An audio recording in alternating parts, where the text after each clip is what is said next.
What's up? Tuesday, everybody. Everybody, thank you for joining. So, this is episode 31. We're talking about breast cancer. Woo woo. Surviving breast cancer, the importance of early detection.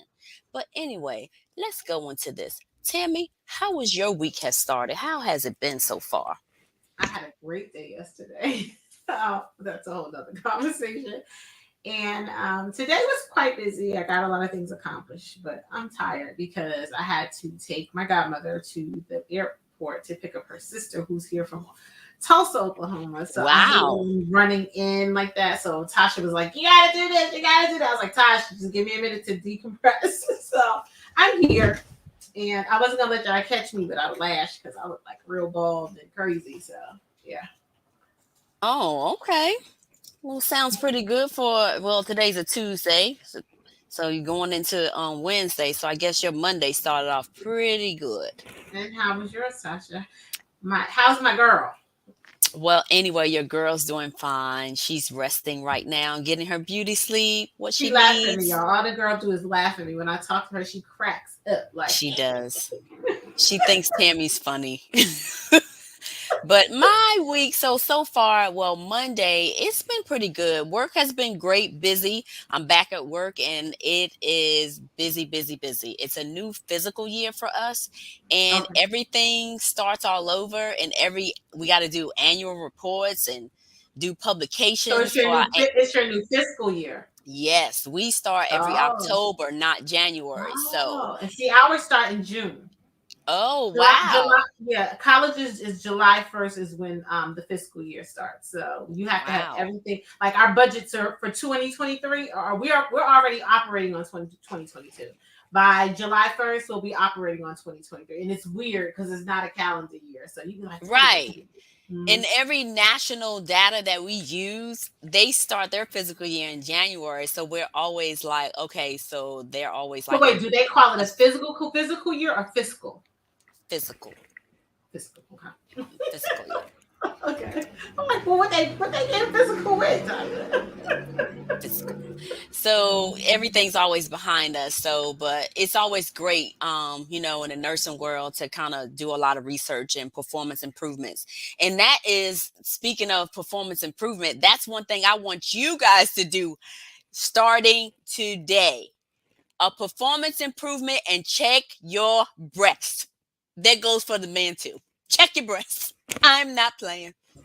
Every year after I turned 40. So for the past 6 years, I've been going to get my breast exams, my mammograms, and I don't play with it. Um, we have had family members who have had breast cancer. Yes. Not directly my mom, no, but I'm really, really adamant about it. And you have to schedule them accordingly because if you're mincing, they won't let you come because a lot of times your breasts are tender and they have some new type of machine as well. But I don't play, and I always see it's fashionable to get um your breast check. Like make sure you got this outfit on, that little that little, that blue overcoat, and it's really quick and painless. Well, depending on your breast size, but yeah, it's Yeah. important, ladies, particularly after 40, to get your breast checked every year. Yeah. And And just like Tasha said, do your breast exams. yeah, just a little bit about that. Let me pop this on here, guys. Of course, let me just to let you guys know, this is October, Breast Cancer Awareness Month. Early detection is the best prevention. Of course, you have these risk factors here. If you have a family history of breast cancer, if you consume alcohol, animal fat, which we all do because we eat meat, tobacco, if you have a past history of cancer in the body, or if you're obese, actually. The prevention, of course, is breast self exams monthly, guys. Do it monthly. For men too. Clinical breast exams you get annually by your primary provider, or your OBGYN for females. And also you get a sonogram, which is a mammogram, at the age of 40. It says after the age of 40, but 40 is best. But if you do have family history, you should get it done before 40. And just for my disclaimer here, I am not a provider, and none of this information we are trying to diagnose anybody. So if you have any questions or any concerns about yourself or your health, please see your provider. Again, this information that we're giving is just information for your knowledge base, not to diagnose anybody, and not for you not to go get checked by your provider. Okay. Thank you guys for that. And let's see here.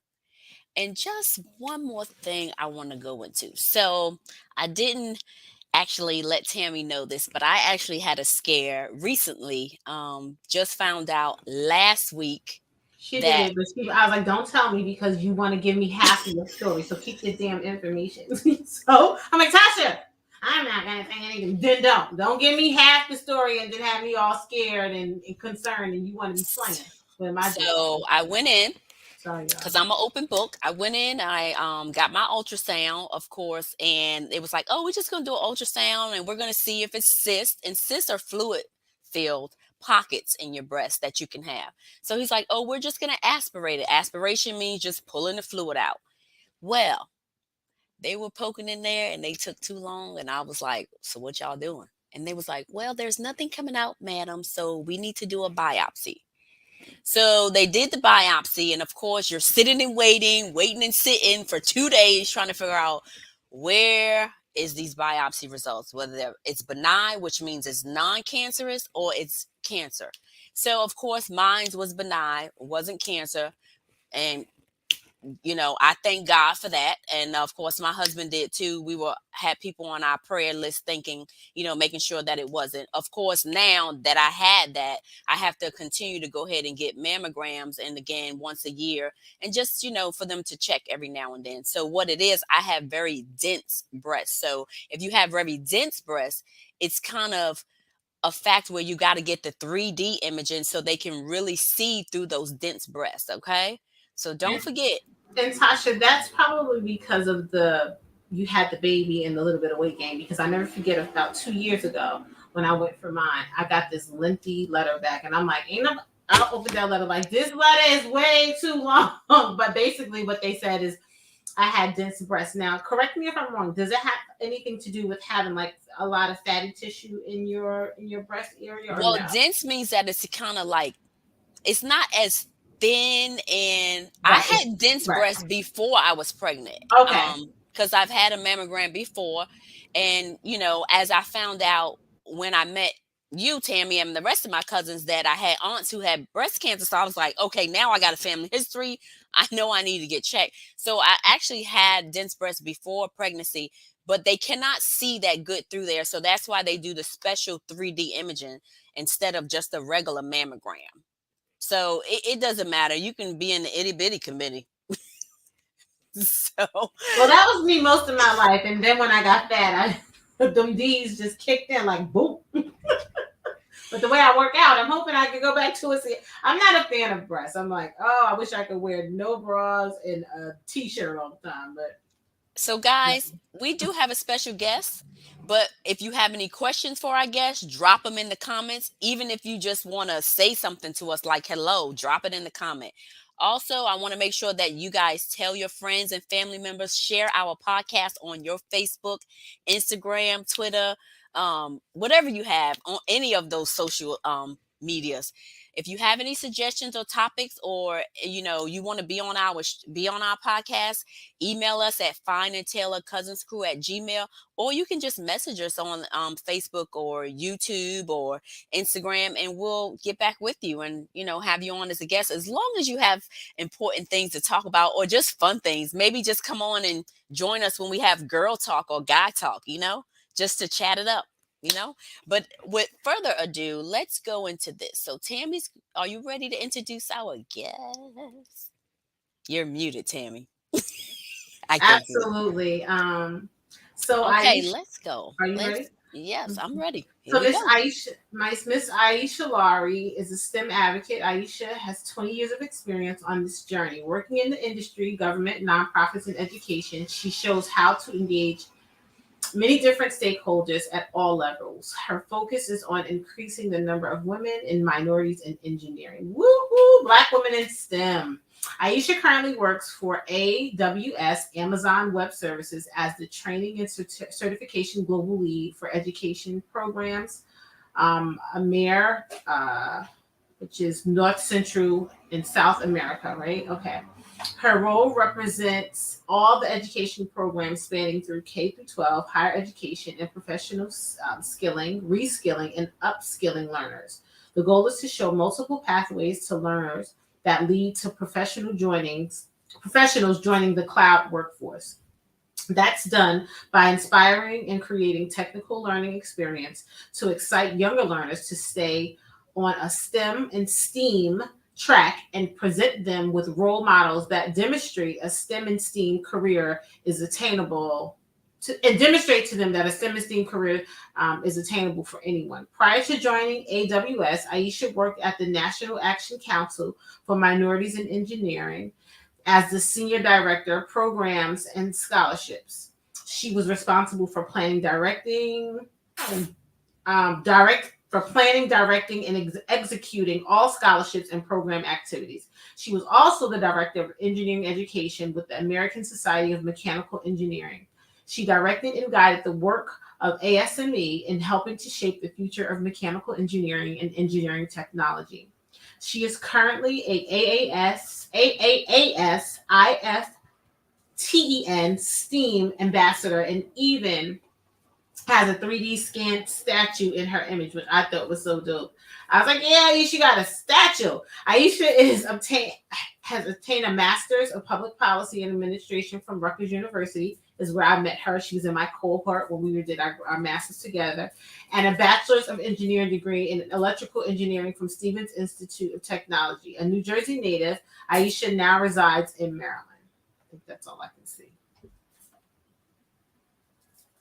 Oh, wait, go. And she has 14-year-old twins. So, on a different note, just a little bit personal, Aisha was in my cohort from 2004 to 2006 at Rutgers University, and she's just one of the sweetest, most real women. And I'm always intrigued by women who are in math and engineering because that is something I typically struggle with. So I was like, wait, you know how to count? You can count and do engineering and you can do equations. So with no further ado, we're going to bring Mrs. Aisha Lawrey into the studio. Hi. Hello. Hello. Welcome. Thank you so much. We are honored to have you. I'm honored to be here. Thank you for having me. Aisha has like a statue made of her. So we always we don't see each other. We don't talk to each other. And she's like, I'm so proud of you. I'm like, but no, honey, you got a whole statue, honey. I don't have no statues on Earth with me. Where is the statue? Where is it located? So it is actually located in Dallas, and that's because the funder of the organization, it's called If Then, and it's basically if you educate a girl, then you educate a nation. And so the whole premise of the If Then initiative is this woman, she, was left a lot of money and she wanted to really do good with the money. And one of the initiatives that she had, not having a background in any of the STEM fields, was to really reach out because she really felt like those were the fields where you saw the least amount of women. And she wanted to really help to be able to inspire younger women to be able to go into these fields. And so she came up with this initiative and worked with AAAS, which is the American Association for the Advancement of Science, and worked with them to select ambassadors. So there are about 120 of us. Wow. And which is so cool because even when I look at the women who are in my cohort, I'm like, what am I doing here? Like how did I get here? And so just to be with these other women and for the focus of what we're doing to really be able to help to be able to increase the number of women, the percentage of women in these fields is awesome. And so she actually sponsors us and we actually get paid. Like many of us, we were already doing this anyway. But as a part of the ambassadorship, we get funds to work on projects either that we've had already or new projects that we've come up with. And so that has been really, really cool.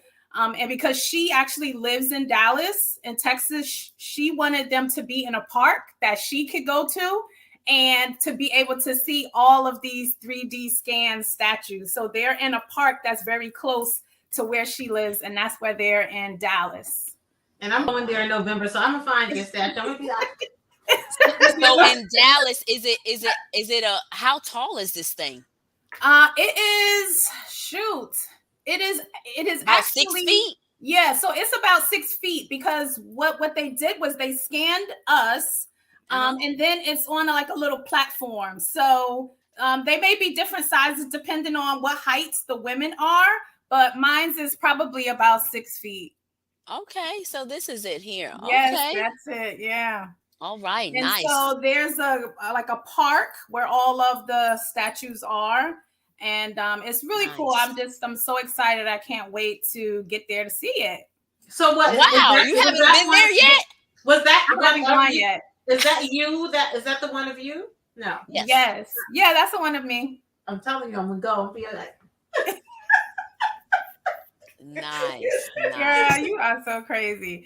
Yeah, so I haven't gone yet. I'm actually going next weekend. So I'm super excited. My parents, my husband, my kids. So it's going to be a really fun event. And the reason why it has taken so long is because there was supposed to be a really big like production and, you know, unveiling, but then COVID. COVID just shut down everything. Yeah, it messed up people money. It was like the Grim Reaper. It just shut everything down. Yeah, it shut down everything. And so then they were going to do something else this year. But then as we got closer, with it being in Texas and the numbers for the cases there began to go up, they like canceled it again. And they just told people, like, if you want to come on your own, you're more than welcome to come. And they said, just if you're going to come, let us know, because they wanted to try to have some media or take pictures or something like that. So, you know, I was like, no, I'm going. I'm not waiting anymore. So the name of this park is what again? Do you know name of it? It's called North Park Center. And it's right in downtown Dallas. Okay. Mm-hmm. Cool. Yeah, so it should be really nice. And like surrounding the park, which is my favorite, there's like all this like high-end shopping around it. Yes. So I'm like, oh, that's cool. Even my statue gets to look amongst Neiman Marcus and yes. So yeah, very, very exciting. So congratulations again. Yes, congratulations. Thank you. So Aisha, tell us how your journey began to being diagnosed. Yeah, so it's really crazy. There is actually a history in my family of not just breast cancer, but all cancers. So my grandmother had 12 sisters and one brother. So out of all of them, there is only one of them left, and they all passed away from some form of cancer. And so because of that, and my mother just really making sure that she relayed that to my sisters and myself, because I'm the oldest of 4 girls. So she always, you know, just made sure we understood and knew about the history in our family. That was really important to her. So my mother actually, she was diagnosed and had cervical cancer. It was in the very early stages. So she had a surgery and she is doing well and she's fine.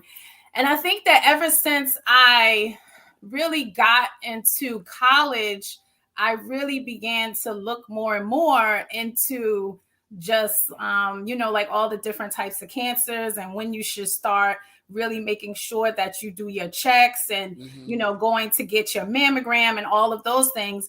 And when I would ask the doctors, they would tell me, oh, you're really early, because I started like in my early 20s, like, you need to check me, you need to check me.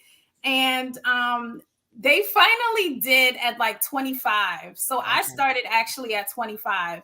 and I began to do my own self-examinations. And so because of that, I actually found the lump in my breast myself. Okay. Yeah, doing my self-examination, just being in the shower, I would, while I'm taking a shower, just make sure that I do my checks, and I would, feel around and make sure like, that don't feel right. Because there were some lumps. I'm like, I know these lumps, these are familiar to me, feeling, but it was one that I was like, this does not feel right. And some of those lumps, not to cut you off, but some of the lumps that you do feel in your breast could be scar tissue as well. So that is Yes, that scar is tissue and cysts. right. So yeah, Correct. so the doctor told me that they could be cysts as well. And I heard you ladies talking before I joined just about having dense breast and tissue. So a lot of times that is what can happen as well. So I remember when I found it, I was in the shower. I probably was in there, not even kidding, like 45 minutes, just standing there because I was nervous. I'm Right. sure. Like I was just like standing in the shower, just like, okay, is this? Am what I really think it feeling is? this? Yeah, Right. like is this? How old were the twins at that point? So the twins were, I think they were maybe 5 or 6. And No. They were actually 8 because I was 38. So this and I happened 7 remember years Ish ago. when you called me. I was working at Homeland Security that summer, and you called, and I called you. I can remember exactly where I was in the marshals, and you was like, "I'm pregnant with twins." I'm like, "Are you serious?" So I remember that. Yes. So You as have a to hold mother, them. right? As a mother, I'm sure you immediately think of your baby. Right? Yes, that is immediately. And so that's why it took me so long just to get out of the shower, because I was just standing in there. And even my husband was like, when I came in, he was like, well, what in the world? Like, and even when I came out, I didn't say anything to him, because for me, I just felt like I couldn't even say it, because if I said it, then it was going to make it real. And I wasn't ready to even deal with that realness. Right. And so it wasn't even until the next day, like the whole day, I know, like my body language, everything was off. Like I was completely off, just totally off. And I called the doctor the next day and just was like, I need to come in. And I went in, and we did the test. And I think you mentioned, she had to do a biopsy. Right. So that was like excruciating, waiting for the results, right? Yeah, waiting for the results and to get that back. And so when I got it back, I just couldn't believe it. Like I cried. Did they call you, or did you have to go in the office to get your results? I went into the office, and that was the other thing, because I have a good relationship with my doctor. And this is when I was in New Jersey before I moved to Maryland. So I had a really good relationship with her, and she knew me. So she was like, I need you to come in. Like, I'm going to need you to come in. And so I went in to see her, and she told me, and she sat next to me. And that's something else that's really important to me, is having a relationship with your doctor. That was really, really important to me. Not just, to have a doctor, to have one. But when I got my doctor, I mean, first of all, I wanted to make sure she looked like me. That's just my own preference. And I wanted a doctor who I really felt was warm and had that bedside manner. I didn't want a doctor to come in and just, let's do your examination. In and skip out. Yeah, and then that's it. Like, I mean, I come in, my doctor's like, hey girl, how you doing? So what's been going on? Like, what them kids doing? Stuff like that. And that's the kind of doctor I want. So she sat next to me, and she grabbed my hand, and she just said, like, the results came back. And as soon as she grabbed my hand, immediately I was like, oh my goodness, tears. And she was ready with the tissue. And she just said, I know you have a lot of questions. I have, all the answers. And if there are answers that I can't get to, I will find somebody to make sure that I get you what it is you need. And she was like, I'll be here with you every step of the way. And she said, I can refer you to like the best oncologist. We're gonna make sure you're taken care of. And so I really sat there, and she was like, you take your time. And we just talked, and she was like, take your time. If you feel like you can't leave yet, then let me know, and I can, put you in another room, and you can sit there as long as you want. And that was really helpful. So I even like went into another room, and I was there for maybe 30 more minutes, just because in my mind, like you said, Tammy, I was like, oh my God, I think the twins were like in second grade. So I'm like, oh my God, they're so little. And I didn't even know I wanted to be a mom, and I am, and just all of this stuff. And then a plethora of thoughts just right? right? I mean, all kinds of crazy stuff. Like, my husband's name is Dakar. I'm like, Dakar, is he gonna be able to do all of this by himself? And yeah. So what you did was you already had wrote yourself off. I really did. And just thinking about that, that negativity, it comes in your mind, and you're like, okay, how can I snap this out of here? Because positivity is the thing, but it's reality. And so, of course, you think the worst, But that's what, when you hear it, you typically hear people, at the worst stage. Yes. Because like, I had a student, her name was Keisha Washington, and Keisha had no insurance. This is another whole situation. They would not touch her. She had stage 4 breast cancer. They would not touch her. And I remember her coming in my office. She had just turned 40, and she was a young mom. And she had older boys. They were like in their late teens and early 20s. And she said, Tam, I have breast cancer. You could just tell the fear. So she would come to my house, and she kept saying, Tam, my flesh is burning. Like, I hate the way it smells. And I'm nosy. So I'm like, well, what do you mean? And she showed it to me. Each, like, her whole breast was black, and it was like a big pus, and they would not touch her. So she became so discouraged about the Susan Komen. She was like, all that stuff is bullshit. Like, nobody will touch me. And they wouldn't touch her. And then as soon as she was approved for Medicaid, the next day, Medicare, I always get that mixed up.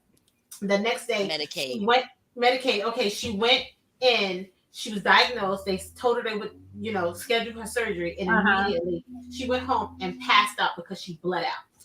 And if her son had not been there, she would have died. But long story short, she ended up getting. And I used to go. I was working at Berkeley at the time, and I would get up for my lunch hours, and I would go and do her chemo with her. And she had this cold Caucasian doctor that she called the Republican. And it was funny because I was in my phone. I was like, that damn kid.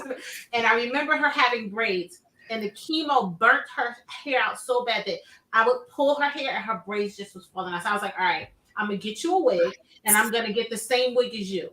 So she came to the house. She sat on the floor. To this day, she will tell you, I'm mean as hell. Like, you so mean. But I was like, well, we both couldn't cry. And I was pulling her braids out from her scalp. I didn't have to unwrap. They were like falling. And when I finished, she bawled. And she had a head full of pretty hair.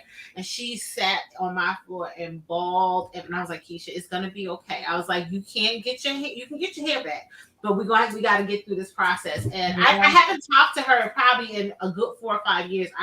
I'm assuming she's okay. I haven't heard. I don't know. But that was very grueling. And I'm like, listen. And when Obama was doing the whole healthcare issue, I was like, you guys don't understand the severity of it. Like, they won't touch you without insurance. So if you're that's why that Obamacare was out, and they were trying to make sure people have insurance, because certain countries, it's national. Like, everybody in their country has insurance.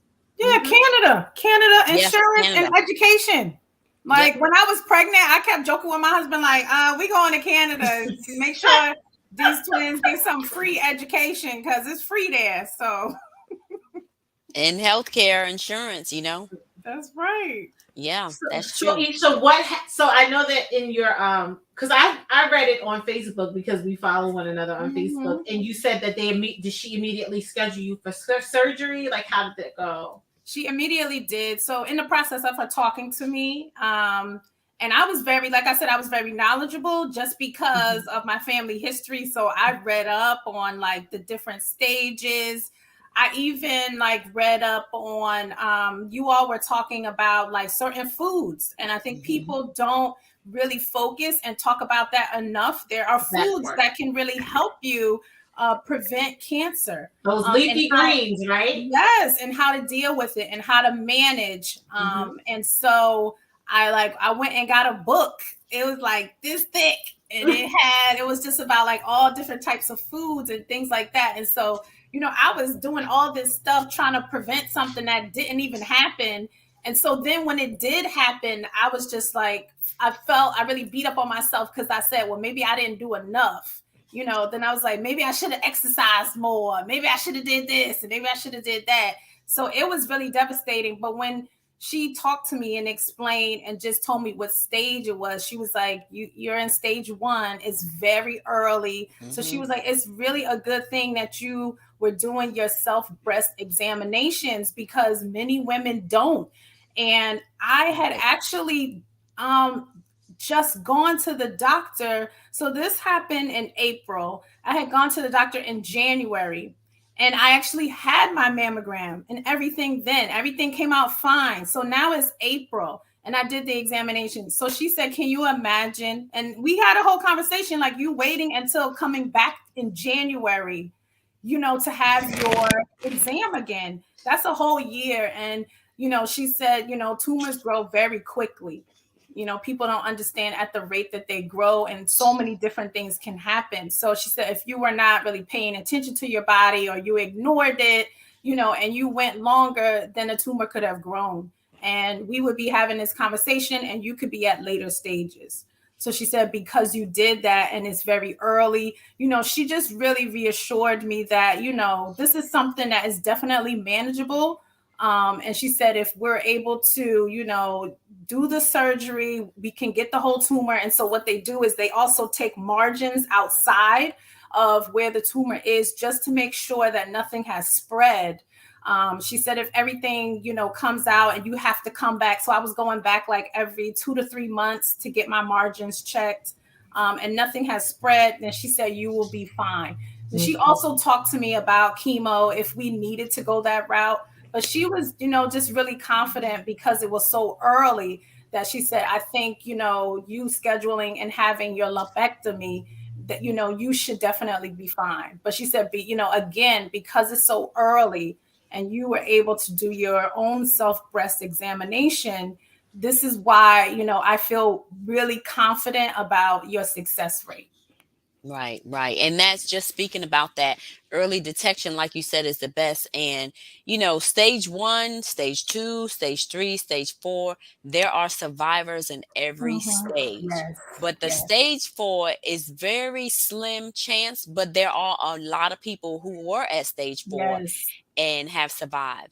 When you're at stage 4, it gets into the lymph node system, which is all over your body. And so when you get sick, your lymphatic system, it actually helps you fight off anything. So you may get a fever, or you may get chills or anything. So if a cancer cell gets in the lymphatic system, it can travel to any of the lymphatic ones that you have. You have them under your arms, your neck, it's everywhere, in your growing area. So once it spreads and it gets in there, it just goes, it goes rampant. It's almost like, I don't know, if you see ants, you see put a piece of a crumb on the ground and one ant gets to it, and then all of them. That's how the cancer cell is. It replicates really fast like that. That's right. So men and women, do your breast examinations. Yes. Do your examinations. There's tons of information out there for you to be able to do it, and that's why it's really important. And I even teach both my kids, my son and my daughter, about making sure that you know your own body. Yes. And that goes for anything, not even just cancer. Like, I'm just like, look, touch and feel around. Like, I mean, it's your body, you're not doing that standing outside, within your own room, things, but you want to really make sure you know your body, because if something doesn't feel right, then that's a sign. Like, you need to go get it checked out. And if you're not paying attention to your body, spending time with just you and your body, that's it, then you'll just be like, well, that's really nothing. And it could lead to something. And if you would have paid attention earlier, then you would have been able to get it taken care of much sooner. And that's the thing, not just your breasts. Feel on your neck, your armpit, Yeah. you're growing. Like she said, get to know your body. If you feel something that seems kind of weird, don't be scared. Go get it checked out. It's Yes. better to, to get it checked out and nothing about it than waiting to the last minute. Right. Not just breast cancer. There are people that got diagnosed with colon cancer just from a lump that they felt, Hmm. or other types of cancers. They even had esophageal cancer in their throat Mm. because they just felt like they couldn't swallow anymore, and then they go get it checked out and they had cancer in their throat. They never knew that. you know Yeah, I mean, it's for everything. Even the twins, when they were babies, they both had gotten staph infections. Mm. hmm And so what happened is they had like a little knot, both of them, like right in the back of their heads. And so, of course, you're holding your baby, and I feel, and I'm like, there is a knot. Like, what is this? It was noticeable on my son, not my daughter. She had a lot of hair. But Mhm. it's because I paid attention and I was feeling around, and I was like, this knot, it doesn't feel normal. So they actually had to go and they had to have it biopsied, and they actually had to have it drained, and they were probably about maybe 6 months old. So it's like, wow. it doesn't even, in terms of cancer, it's like you said, everything, you need to pay attention to your body. If your children are small and they are not able to really understand, you need to make sure you're paying attention to their bodies, because you just never know. And Mhm. just speaking of that, you have something, Tammy, or because I just want to No, go go into one ahead. more. And as you can see, Tasha's a nurse, so she knows what she's, Tasha's, I call her Nurse Tasha. So anytime I'm like, Tasha, I got a bleeding ear. Tammy, what does it look like? Tasha, I don't know. Tammy. No, I wanted to say something. So, Yes. well, Tasha, you go with your way because I want to talk about this diet thing. So we'll Okay. deviate Okay. to that after you go where you Okay. go. So just putting this up there, guys. This is for men breast cancer too. Why you should check your breasts. There may be a routine, a little bit of research that most male breast cancers are only found by checking the chest. So check your chest. The warning signs are inverted nipple, a lump behind the nipple, or any discharge or reddening of your skin or dimpling. Remember, 80% of lumps are not cancerous. But if you feel or see any changes, get checked by your doctor. If only to put your mind at rest, go get checked. Go on, each day, the same date of each month to check your chest. So if you start today, which is, what is today? Today's the 12th. Check it today and then check it November 12th. Keep doing that. Let that be your new, resolution. You don't have to wait till the New Year's to start it. Also, they have this walkthewalk.org, and it's for men breast cancer survivors, or even if you just want to support them. Okay, just to give that out there to let everybody know about it. And thank you. Now, what were you saying, Tammy, about diet? Just to pitch on about diet. So when I got pregnant, I had this thing about, oh my gosh, now I got to find out what foods that I want Samara not to eat. That's good. I don't want her to be hooked on sugar, so I need to try this and I need to try that. So Mind you, doing a she's lot of a 44-year-old mother for the first time. yeah.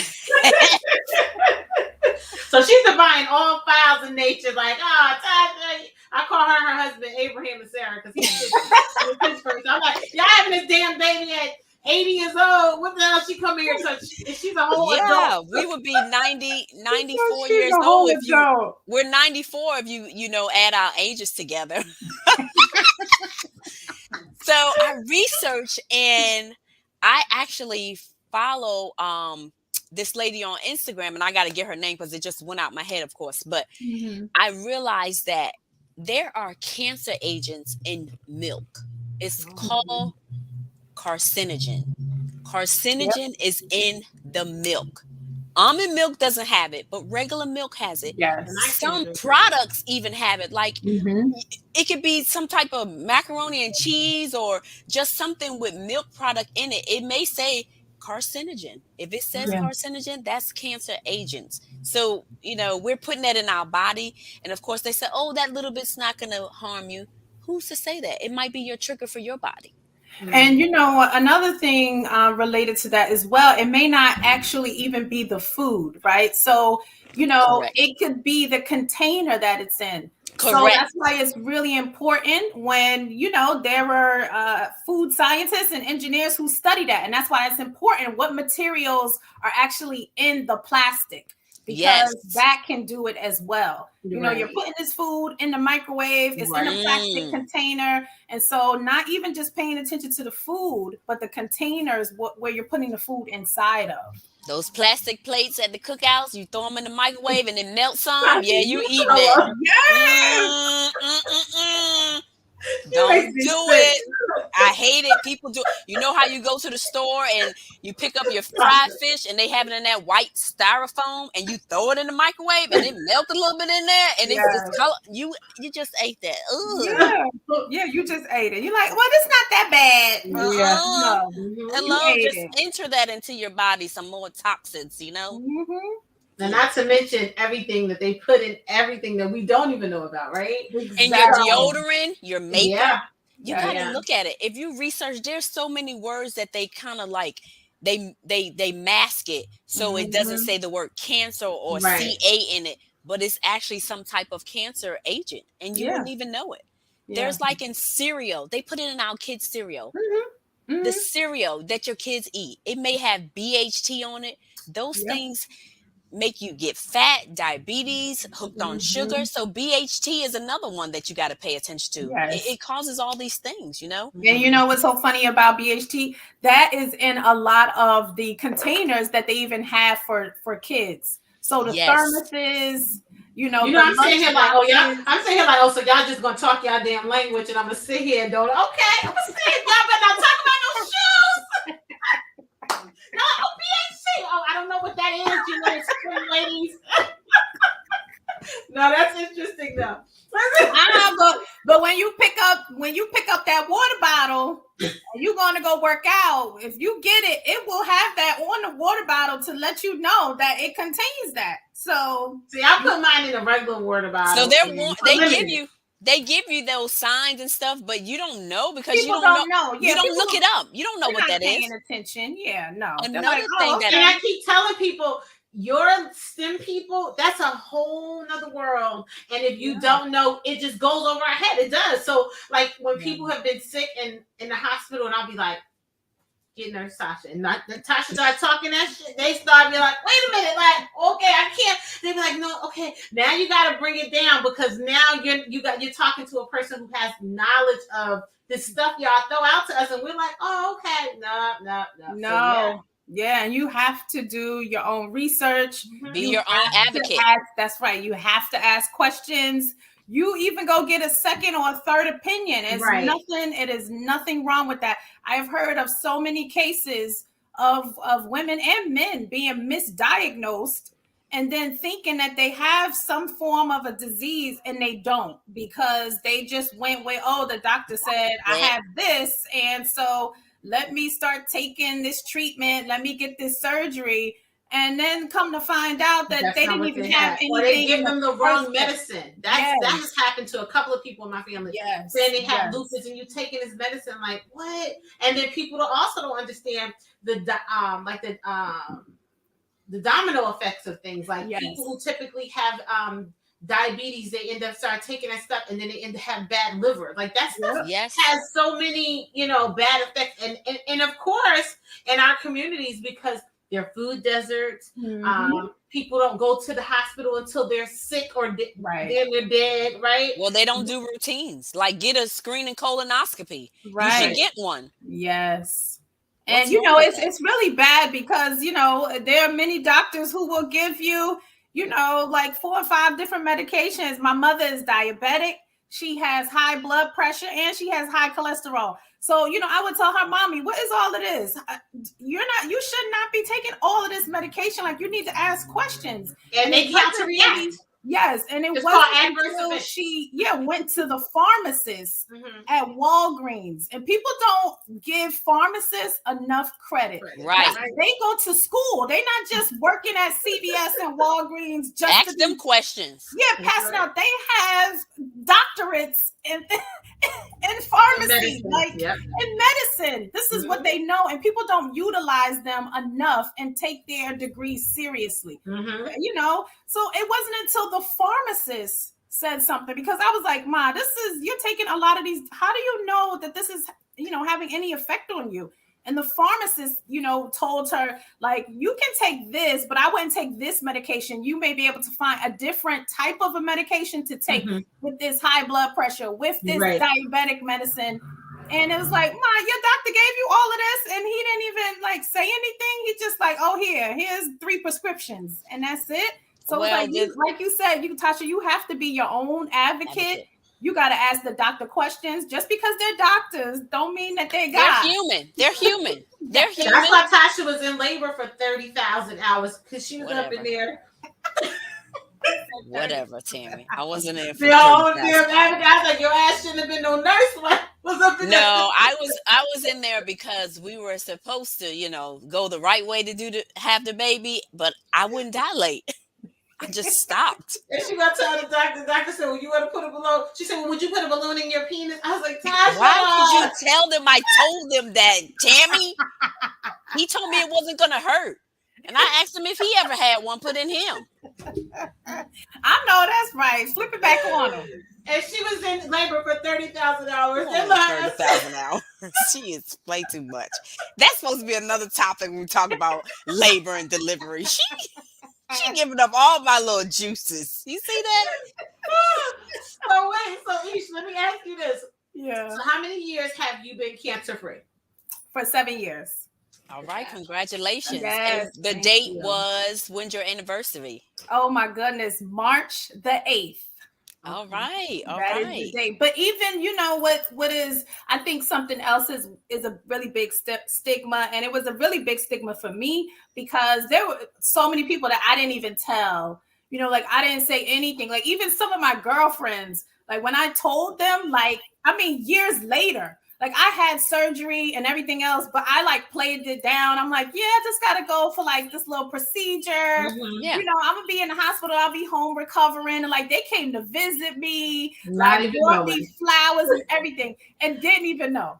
But there was something that you said on Instagram that made me immediately, you was like, I didn't want to seem weak. I didn't want I did not. Sorry for me. So that is just, it's not my personality. It's not me. I'm always on the go. I'm always doing stuff. So, I've seen other circumstances and situations where as soon as you tell someone that you have an ailment, then it just automatically on the sick and afflicted list. You automatically disabled.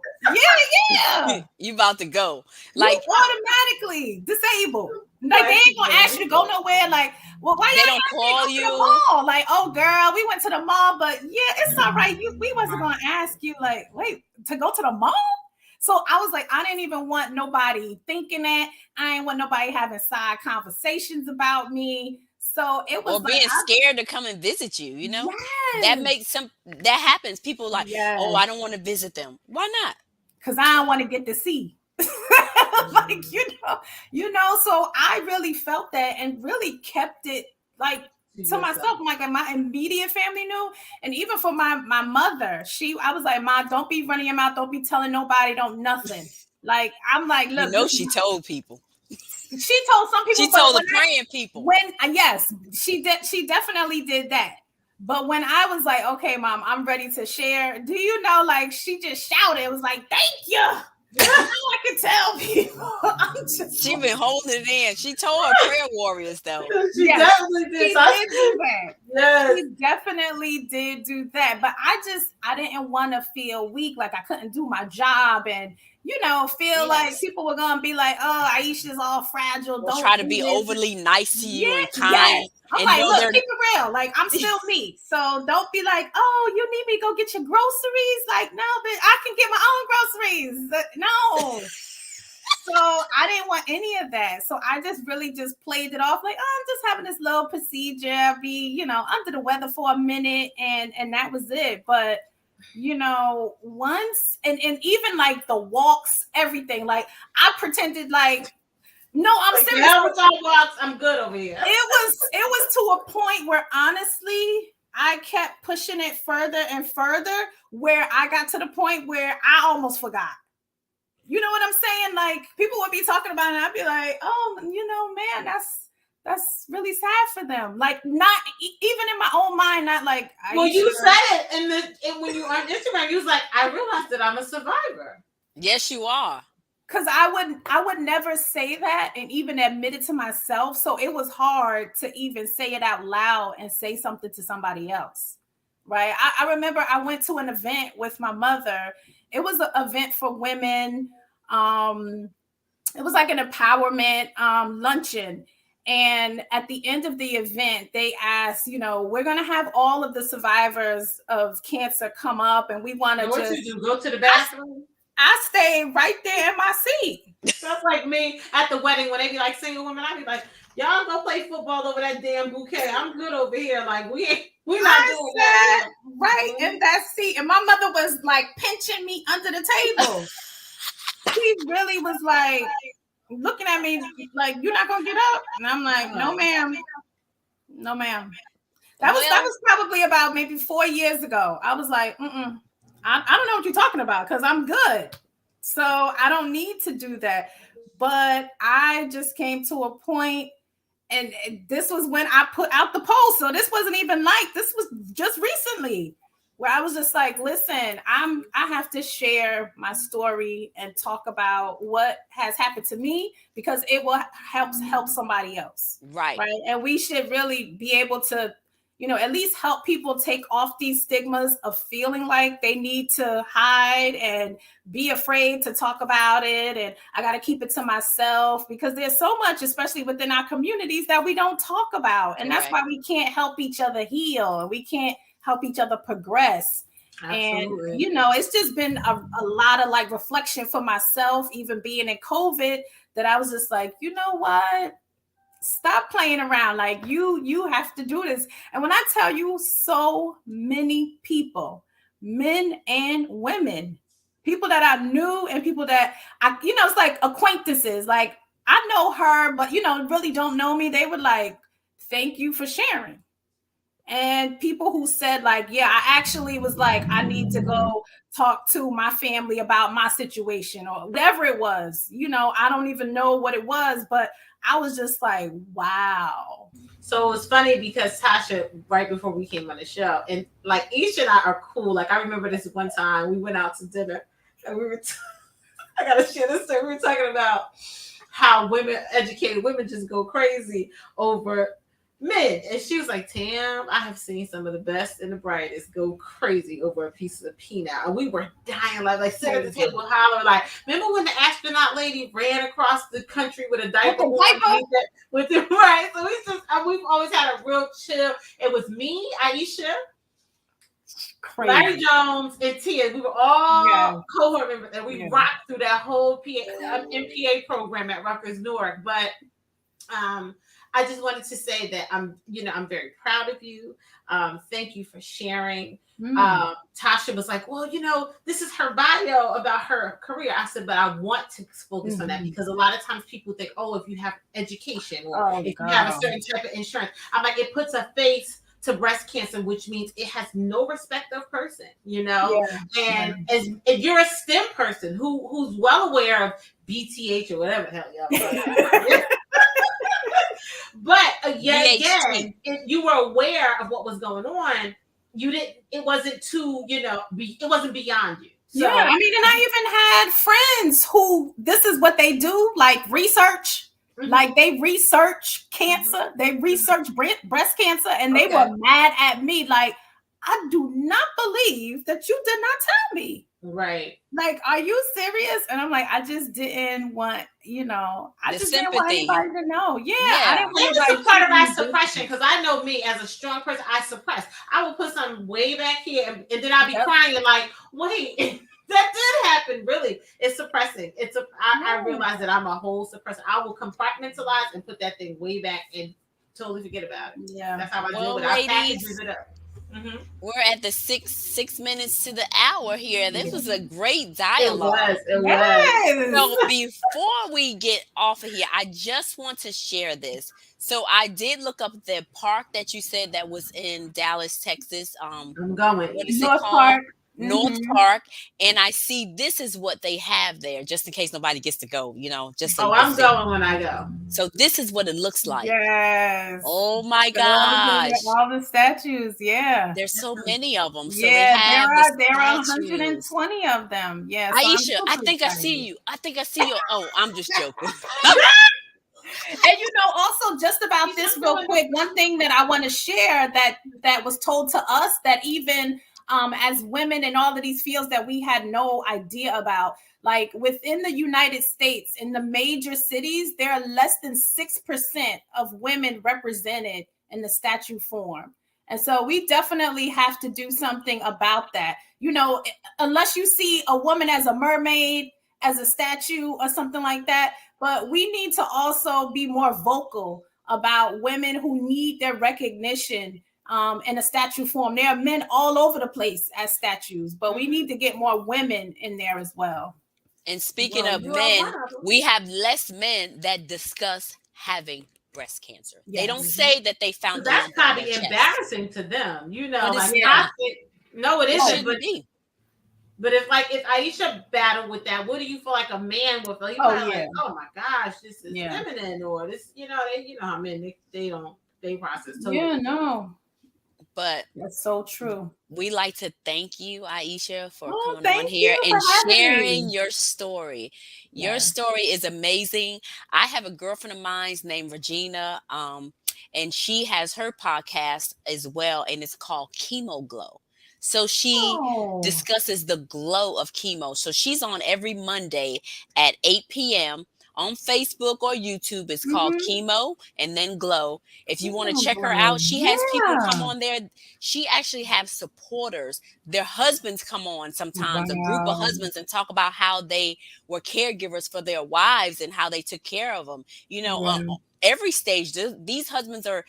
One husband that was up there, his wife passed away, and he discussed about how he was caring for her. And then you got to understand, just like when, they say people who are in jail, their families are incarcerated as well. Absolutely. So, as somebody going through cancer, their spouse and their family is going through it too. So they really need support as well. Yep. And everybody here, just want to thank you again. It was an amazing story and information. Thank you, Preston and Jenny and Katana, who's supposed to have been on here, but she didn't get on here because she was running late. She was getting me some food. So anyway, but we like to thank y'all again for your love, support, and motivation.